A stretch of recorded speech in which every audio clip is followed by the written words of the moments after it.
Mol dunyo ham himmat bilan go'zal, saxovat bilan go'zal, saxovatdan ham yuqori himmat bilan go'zal.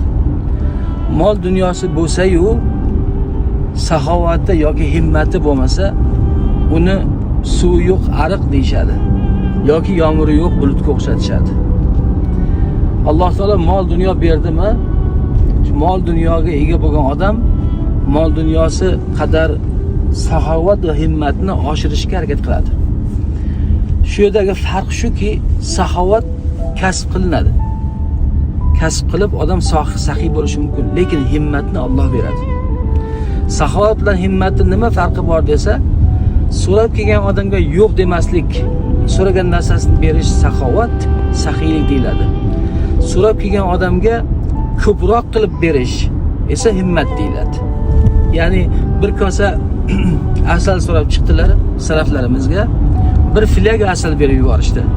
Nega bir kosa so'rab chiqdi-ku, bir kosa bersangiz bo'lmasmi desa, u o'zidan kelib chiqib kosa olib chiqdi. Biz esa o'zimizdan kelib chiqib unga bir filiyaga asal berdik deb javob berdi salaflarimiz deydi. Ya'ni shunday. Saxiylikni inson kasb qila oladi, ammo himmatni Alloh beradi. Alloh kimga himmatni berdi, bilsinki Alloh uni tanlabdi. Alloh uni ixtiyor qilibdi va himmatini bardavom qilishi kerak. Mol dunyo qachon yarashadi? Boylik insonga qachon yarashadi? Saxovat va himmat bo'lsa.